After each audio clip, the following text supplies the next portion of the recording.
Hey everyone, it's Nisha with Scattered Mind Central. This one's going to be a little bit different. I have decided to take my blog into podcast form. So, Chronicles of a Peculiar Mom will now be audible. I'm not sure how often I'm going to be doing this, so I'm not going to say it's weekly or monthly or whatever, but be on the lookout for when I have news posted. Any feedback or questions, comments would be greatly appreciated. Thank you for listening. So this episode is going to be my first one taking Chronicles of a Peculiar Mom audible. I'm making a podcast for it because, that's what everybody does now, and I'm fine with that. This one is going to be a little personal, I guess.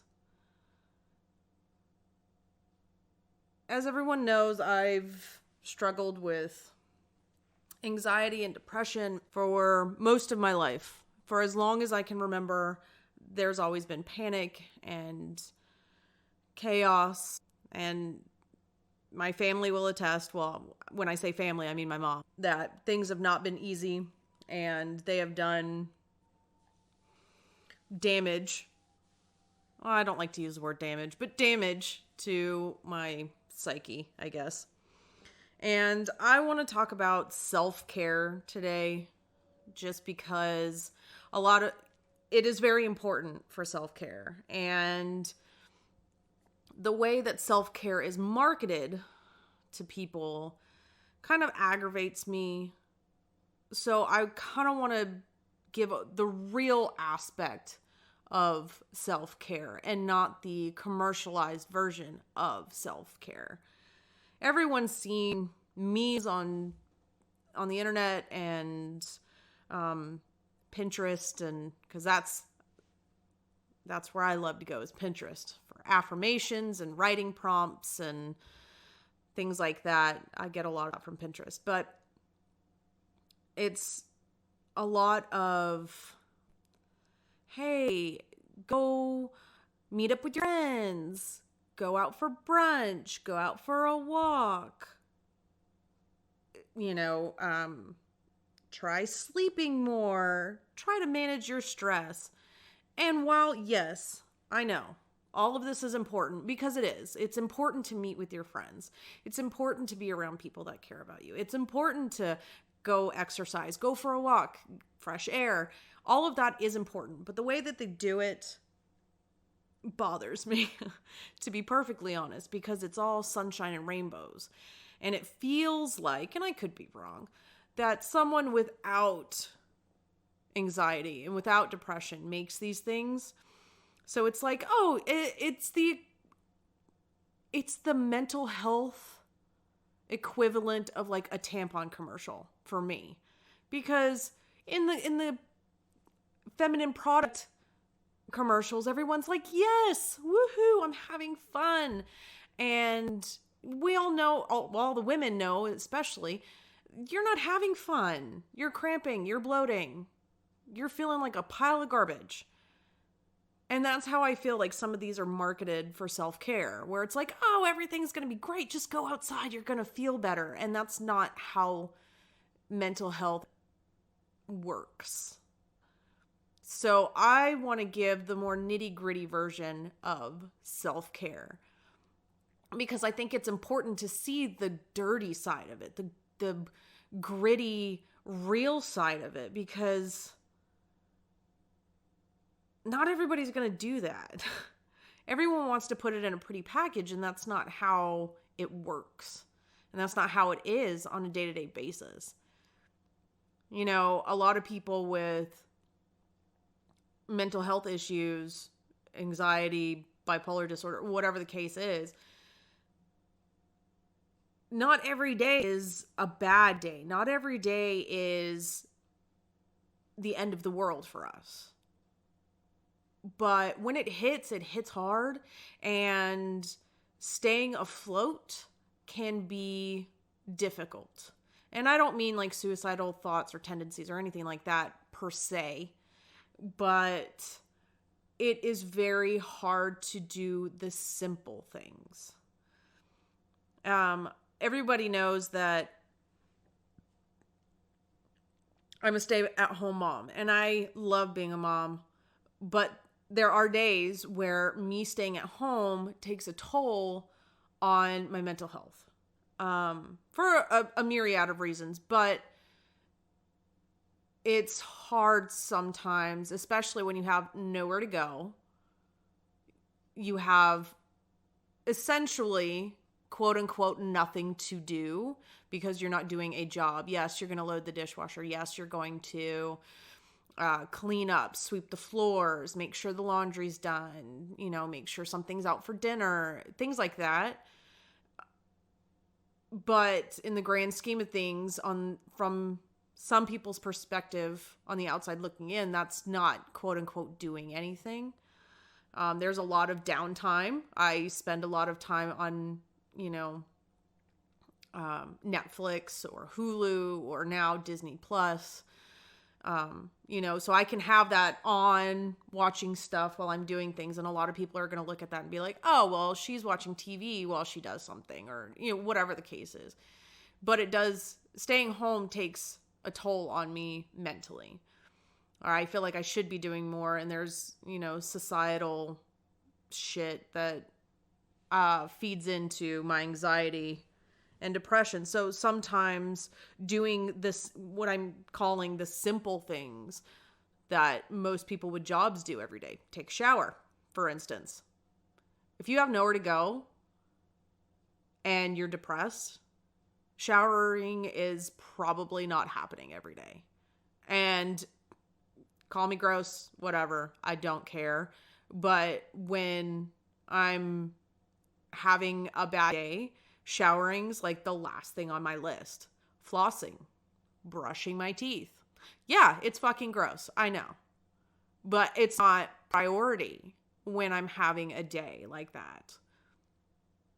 And that's where the whole go outside thing, it's like, no, fuck you. I don't feel like doing anything. I'm going to sit here and I'm going to wallow in my own misery. Obviously, it's not exactly like that, but it kind of is. Because you don't have the motivation to get up and watch yourself. So why the fuck am I going to go outside? Why am I going to call a friend? Why am I going to drink rosé all day? And it's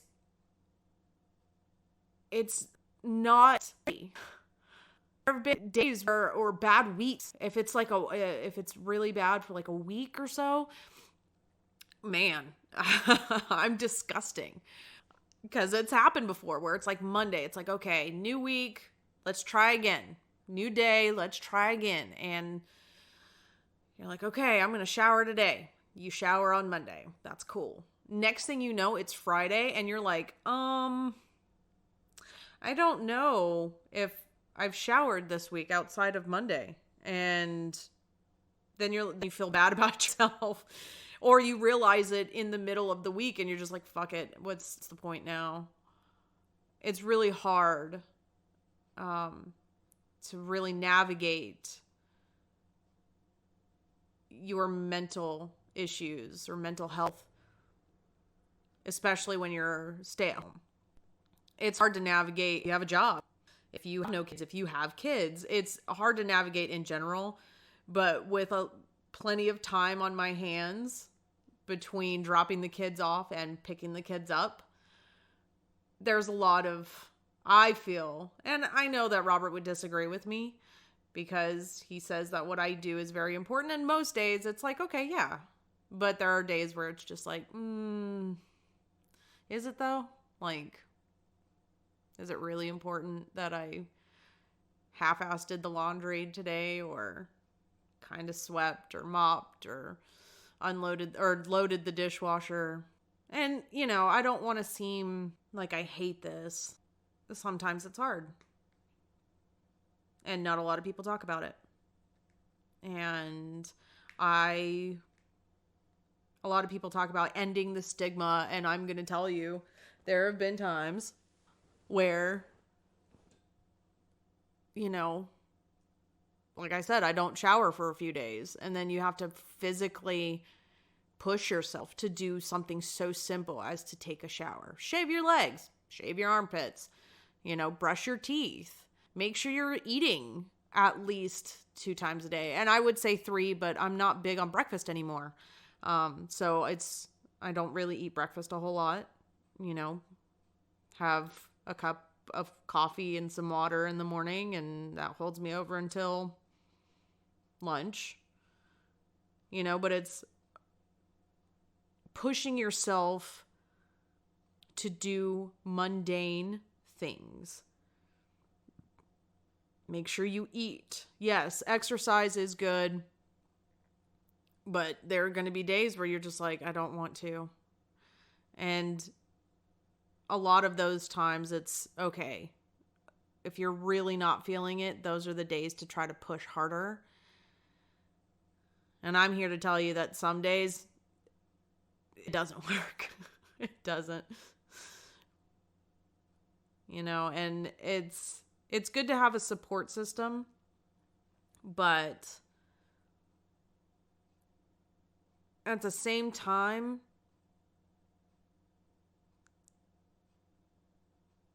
and not saying that anybody who is in my support system sees me as a burden or says I am a burden or anything like that, because that is not the case. My group is very, if you need me, call me, I'll be there. I'll listen.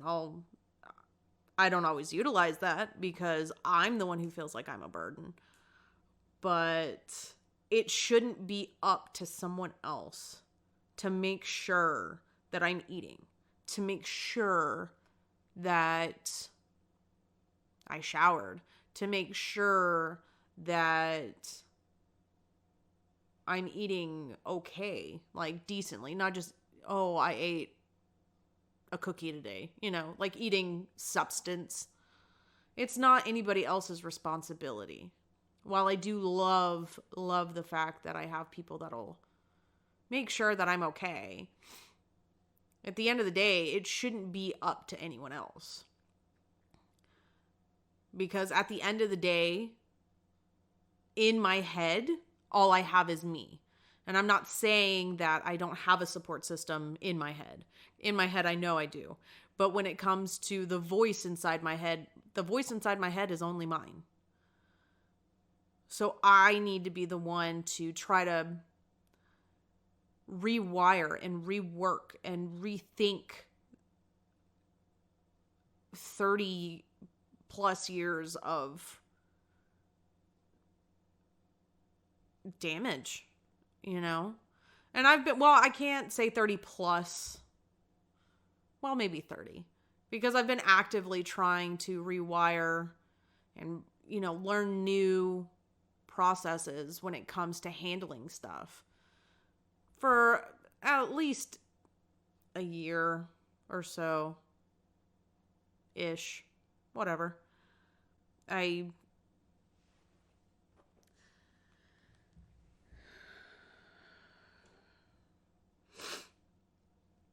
sorry if I get emotional, but I have a really hard time talking about how I feel in general. But so bear with me if you kind of hear my voice crack. But there are so many things that go into mental health, your self-care. And that's the big thing. It's called self-care. It's not called group care. It's self-care. So as insincere or as that may sound, or as I guess insincere would be the word, you have to do it yourself. Because there are only so many things that someone else can tell you. There are only so many ways that your support system can tell you or check in on you or ask you, how are you doing? Have you done this? Are you doing okay? You are not a burden. Those things that support systems should say. there's only so many times or so many ways that they can say that.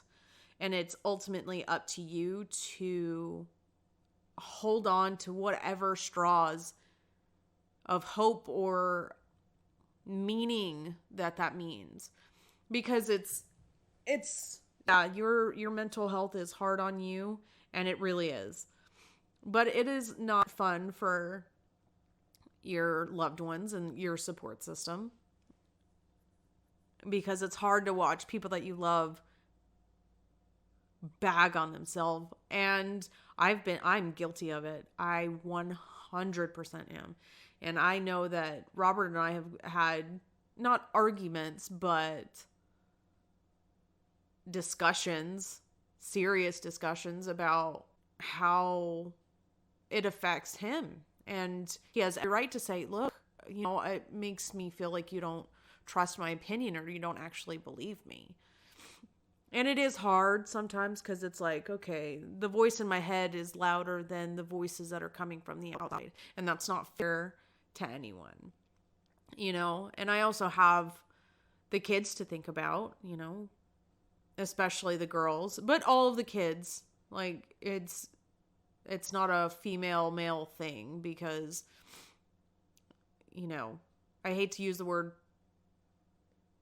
feminist, but I am, quote, true feminist, where I want equality. So that means equality for men as well, especially in the mental health and self-care sector of equality, because there's a lot of times where men are told, suck it up, be a man, and that's not how it needs to work. Everyone's feelings are valid. Everyone deserves to be heard. Male, female, whatever you identify as. But I have my kids to think about as well. Because if I'm not taking care of myself, if I'm not trying at least the bare minimum each day, then I am not going to be equipped mentally, spiritually. And I use spiritually not on a religious basis, by the way. Anyone who knows me or knows that I don't put stock into that, but that's a whole other discussion. But I'm not going to be equipped to help my children. I'm not going to be setting a good example of how I talk to myself or about myself or how I function on a day-to-day basis. If I'm not taking care of just the bare minimum, then I'm in no shape. And it's harder to parent because of that. I'm not being, and I'm using good and bad. I'm not calling myself a bad mom. I'm not calling myself a bad wife, but I feel like I'm less prepared, ill-equipped if I'm not taking care of myself. And there are days where, unfortunately, that is not priority. I'm not priority a lot of days to myself. I'm not saying that anyone else is saying I'm not priority, but to myself, most days I'm not priority. And the days where I'm trying harder, I can really tell the difference. Where I've showered, where I've, gotten more water than other days. On days where, I'm actively trying to, I hate to sound so 90s, flip the script on the way I'm thinking, trying to turn it on its head. The days that I am actively trying to do that, I can tell the difference on days that I'm not trying. And unfortunately, and I can only speak for myself, because everybody's mental health journey is their own. It's a personal thing. But unfortunately, some days I don't try my hardest. And I don't know if that's selfish or just playing dumb, but some days you just don't have it in you anymore, because while your brain is lacking motivation and you aren't necessarily physically doing anything exertive, it takes a toll on you mentally, physically, obviously mentally, but it does take a toll physically. You feel drained, you feel tired, you feel your body hurts. I'm one where my stress is all carried in my upper back and my shoulders and my neck. So you feel it. And other people manifest their stress in other parts of their bodies, but you feel it.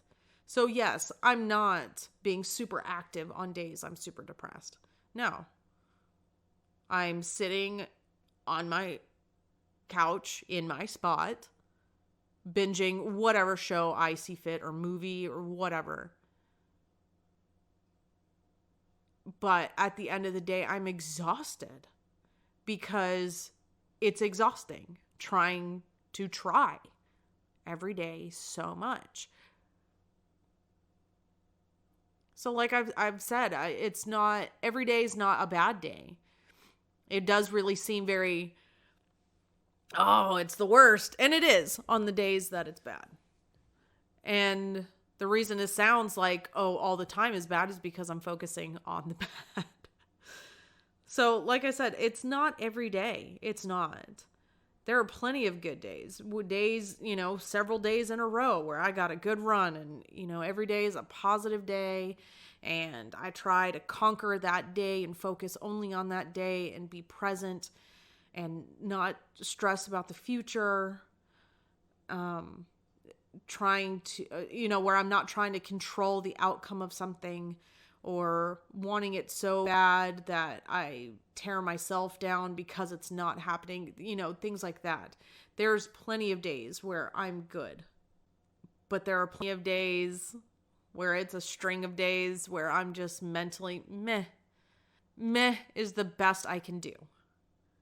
And that's okay. But that doesn't fit into the marketed self-care thing where meh is acceptable, because it's not. On social media and whatever else you see stuff on, most of the time it's not, you had a meh day, that's great. It's smile. It's a pretty package. It's something it's not. And I think some of that needs to stop. Where it's, types of self-care, and it has it broken down to like physical or emotional, social, spiritual, finances. Motherfucker.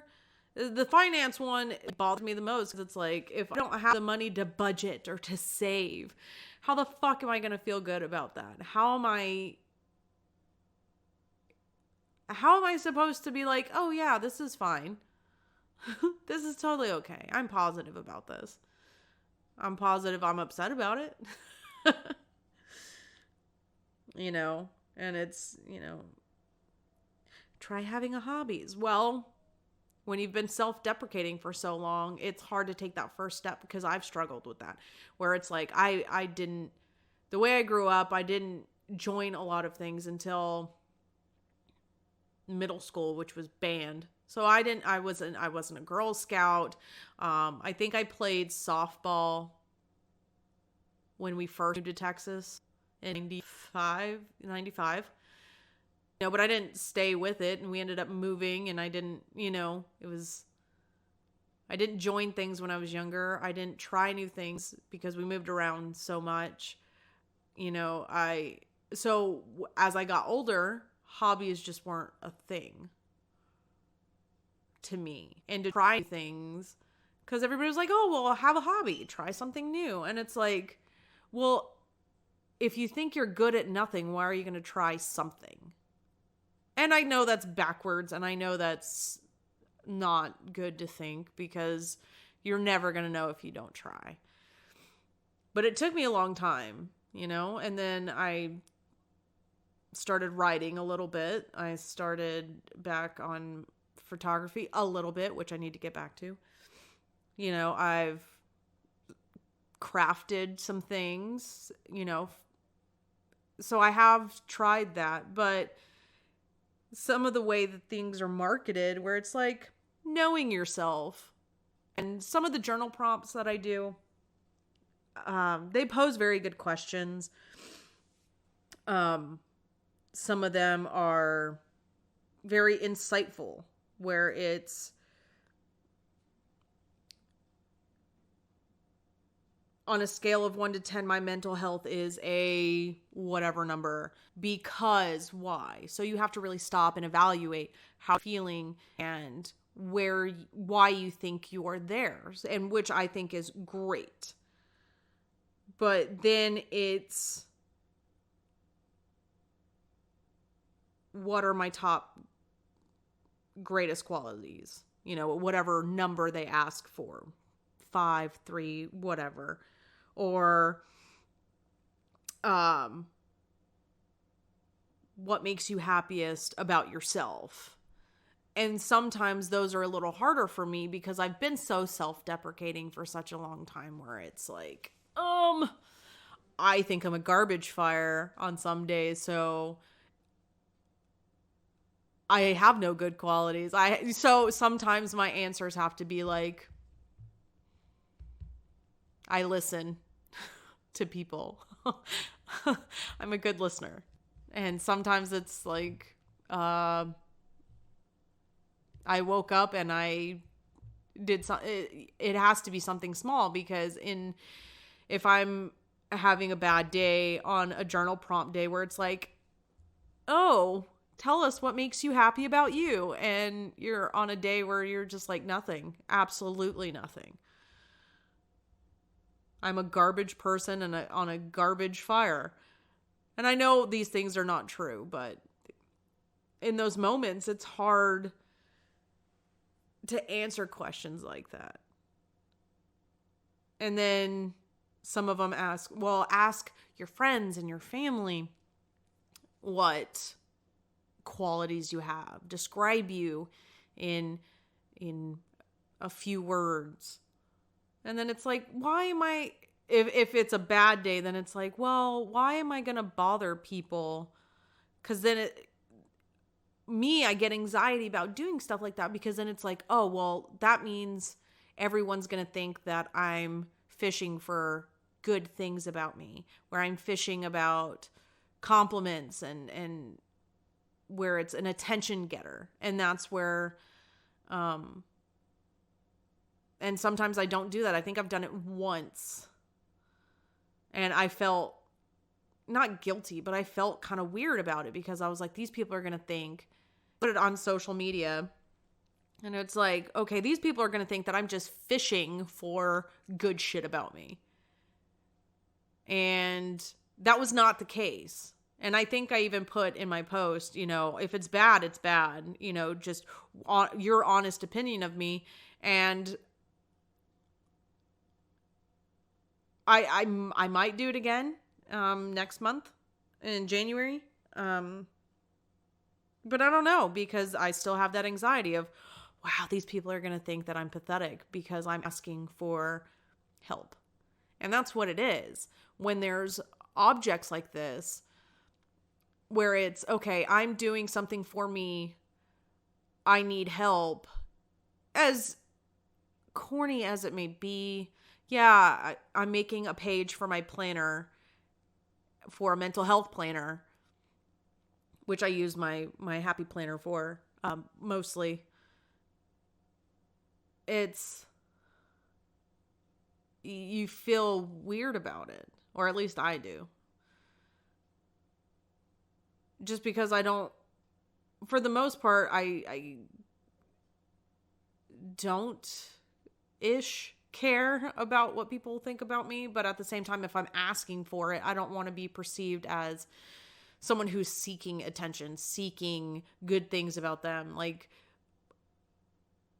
I wanted honest opinions. And the ones I got back were, good. But sometimes the anxiety is like, oh, well, they're lying to you as well. So it's a bundle of shit. That's all it is. It's anxiety shit with depression. And it's not fun. And it's not easy. It's work, a lot of work that doesn't get a paycheck, work that is necessary but not fun or enjoyable in any way. Because yes, the end goal, the end game of practicing self-care and rewiring the bullshit, the end of it, the end goal of getting to a place where you're okay, where you have confidence in yourself, where you can stand in front of people and be like, you know what? Fuck them if they don't like me, and I love them if they love me, kind of thing. Where it's, you wake up and you feel comfortable with who you are in your skin. So the end game, yes, is fantastic. And I've made a lot of progress of speaking my emotions and being honest about my emotions on how I feel about certain situations. Because that's another problem that a lot of people with my type of anxiety have, where you're a people pleaser, where you're like, shit, I have to do this. I don't want to do this, but I have to do this. When in reality, I don't have to do shit. You don't have to do shit either. If I ask you, hey, you want to come hang out? You want to come over to our house and watch some TV? Or, Robert and I are having some people over. You want to come over and you don't feel like it? No one is obligated to do shit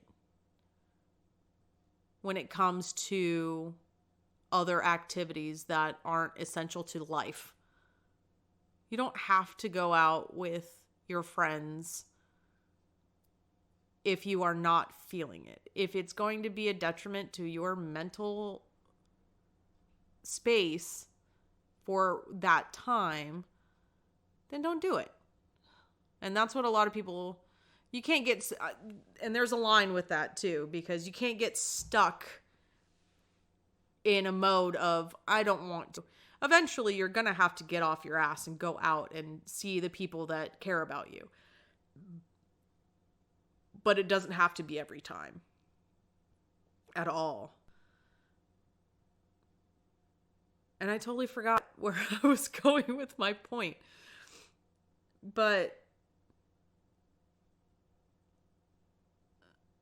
getting to the end, getting to that point is rough and ugly and gritty and not fun.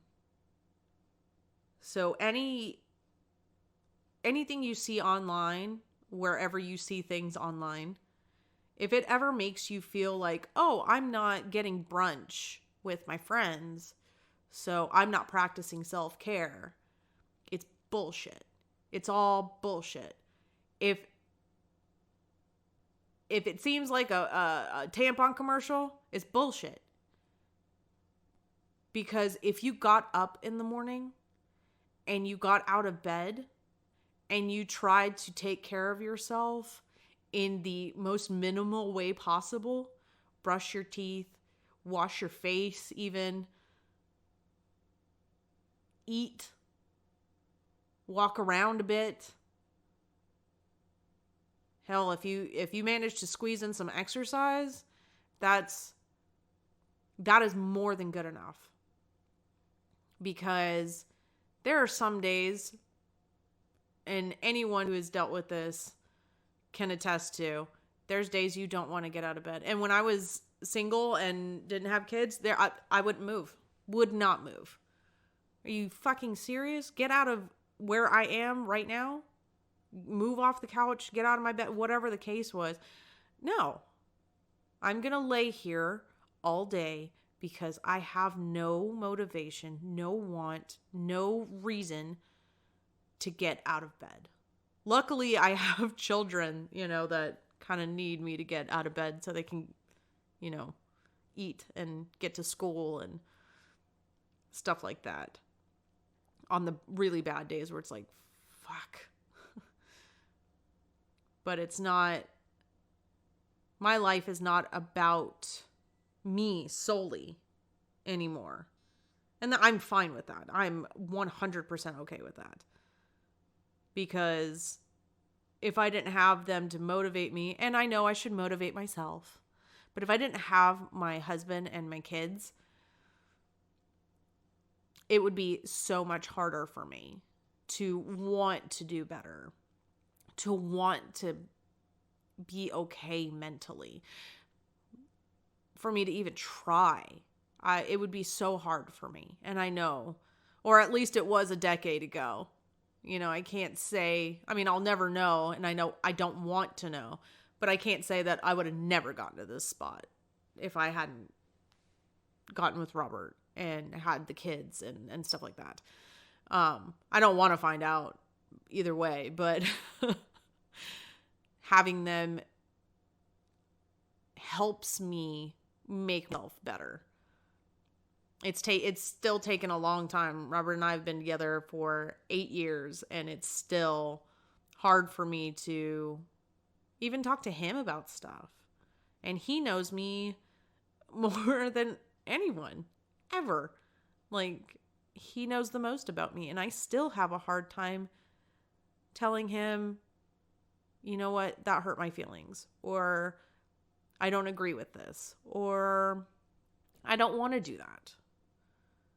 Or even tell him, you know what, I'm having a bad day. I'm having a mental day where I don't feel great. And that's not fair. Considering he's been there so much. So much. But when it comes to, and something that he's helped me learn and help me try to get better at is, if it makes you uncomfortable, fucking do it. Just go ahead and do it. If it makes you uncomfortable, fucking say it. And I'm not saying be mean to people or be, hateful or anything like that. But if it's something that you normally wouldn't say, like for me, it is a big people pleaser thing. I feel like I have to do more. I have to go above and beyond at every point, at every turn. I have to be doing my best. I have to say yes to everyone. So saying no was a big thing. Saying I don't want to do something was a big thing. Saying like I said, if I had my feelings hurt. So a big thing that he's helped me with understanding is it's okay. So if it makes you uncomfortable, fucking do it. If you have an opportunity that makes you uncomfortable, and I'm not talking about anything dangerous or detrimental to your health or your well-being or anything like that. I'm just talking about, if you get an opportunity to go to a new place, go do it. If it makes you uncomfortable on varying levels, if it's a crippling anxiety thing, take your time, ease into certain things. But something as simple as saying, I would rather not do that, or something along the lines of that. That thing that you said the other day, that hurt my feelings, or it really bothers me when this happens, or whatever the case is. Fucking say it. Because people with anxiety and with mental health issues, we hear what's in our head all the time, so we understand. We understand what goes on in our own heads. And I don't know if anybody else knows this, but people aren't mind readers. And like I tell my kids, if we don't know what's going on with them, if they don't tell us something is wrong in whatever facet of their life, if we don't know and if they don't communicate that with us, we can't fix it. We can't help them navigate through anything. We can't provide advice or support if we don't know. So that is the same thing that anyone who is trying to better themselves mentally, we have to do that as well. Because the people around us, yes, they may know something is wrong or they may notice a change in you, but they don't know exactly what's wrong. So we have to advocate for our own brains and say, this is something that affects me in XYZ way. We have to learn to communicate better because no one can read our mind. No one can help us, provide guidance, support, if we do not say anything. And if we don't say it truthfully and fully. We can't be like, oh, well, I don't like peas. So they give you carrots, but you really don't like carrots either. You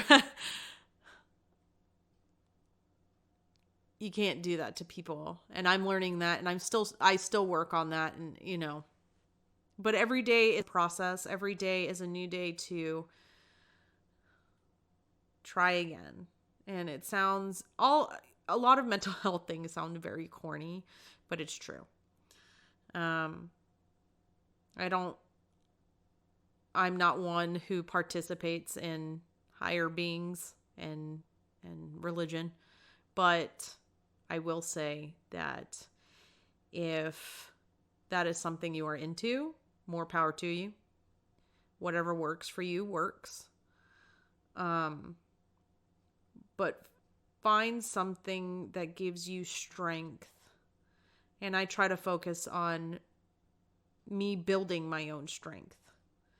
Putting out positive vibes and energy. And I know that sounds hippie as shit, but putting out positive energy. And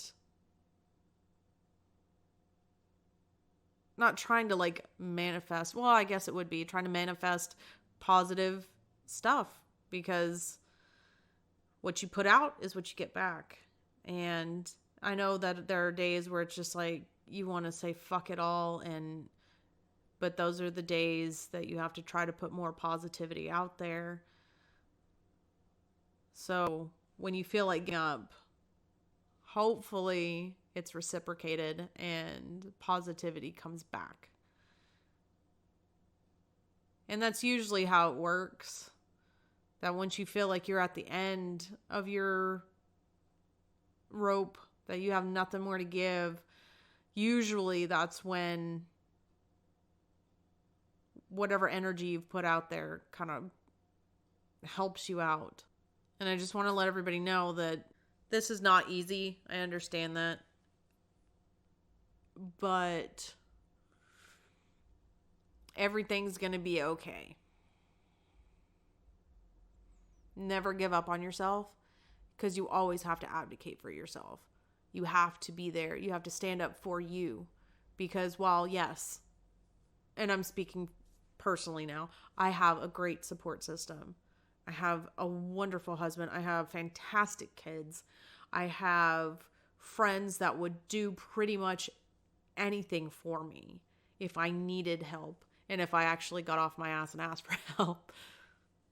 But at the end of the day, you don't need this commercialized bullshit of self-care. Now, while their intentions are good of get out there, smile, try shit, meh, meh, meh, don't fall victim to feeling that it has to be done in a pretty package. That the fact that you got out of bed is good thing. Don't let anyone tell you that your progress is not good enough, because it is. Yesterday I showered and I was fucking proud of it. I flossed my teeth. I was fucking proud of it. You know, the little things matter, because when you're trying to dig yourself out of darkness, and the little things matter. It's small steps in the right direction. Today, you shower, brush your teeth, wash your face, maybe throw on some eye makeup if you're a woman, or if you're a man, if you want to throw on some eyeliner, have at it. Maybe the next day you'll put on an outfit, that makes you feel good, instead of staying in just your jeans and something that doesn't make you feel as good. Your jeans and just like a regular t-shirt. Or if that makes you feel good, that's fine. Me, I stay in my pajamas a lot. I'll change from my sleep pajamas to walking around pajamas, which is like leggings and a t-shirt. But sometimes, you want to make yourself feel a little bit better. So you throw on some makeup and you put on an outfit or a shirt that makes you feel a little bit better. It's little things that add up to so much. So if you're not automatically, I'm getting lunch with my friend today, I'm trying something new, it's not going to start there.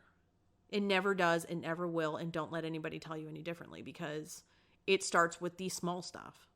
It starts with the things that no one's going to tell you about. It starts with, I haven't showered in a week. I showered today. I didn't brush my teeth yesterday. I brushed them today.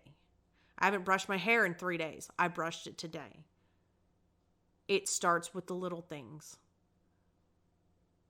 So no matter where you are in your journey, you are where you're supposed to be. Yes, there's always room for growth. Yes, there will be good days and bad days. Yes, it will be hard.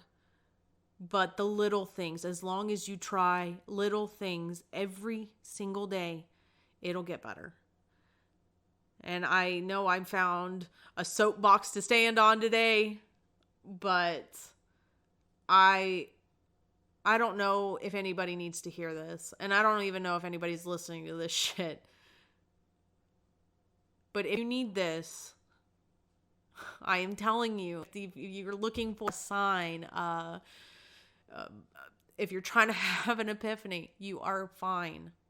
You are going to be fine, and everything is going to be okay. But you have to put in the work. And if work is literally getting out of bed, making sure you have something to eat, and showering, that's good enough. That is more than good enough, because you are trying. And the little things matter so much. And don't let social media and comparing yourself to other people and memes that are like self-care, yes, go get a mani-pedi. No, that's not what it is. It is trying every day to make sure that you are okay every day. That you wake up, drink some water, it seems so insignificant, but it is so significant. It is that's laying the groundwork. That's building a solid foundation of, okay, if I can get this, maybe I can try something later. Maybe not tomorrow or next month or whatever, but eventually you'll get to a better spot. So please don't let any commercialized self-care nonsense and bullshit make you feel worse. Because the fact that you are getting up and trying is all you need. And if you are listening and you need someone to talk to, I know that there's a lot of people that are like, oh yeah, call me, message me. Now, if it's after I'm going to bed, that's not a good time, because I don't hear my phone. But if it is any other time and you talk to, I'm here. There are plenty of avenues to get a hold of me. Because it's such a great support group, and I know that there's people out there that don't. And you have to have at least one other person to be like, hey, is this weird? To bounce things off of, to not get validation, but more logic placed into your brain. So just know that I'm here if anyone needs me. And thank you for listening to me ramble about not showering for like 45 minutes.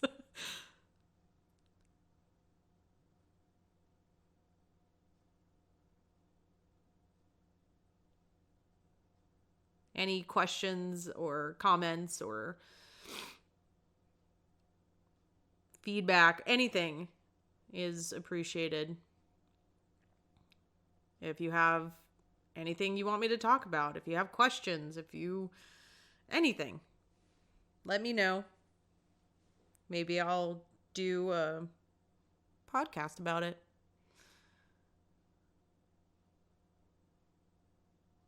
So I hope everyone has a good day, morning, afternoon, evening, whenever you're listening to this.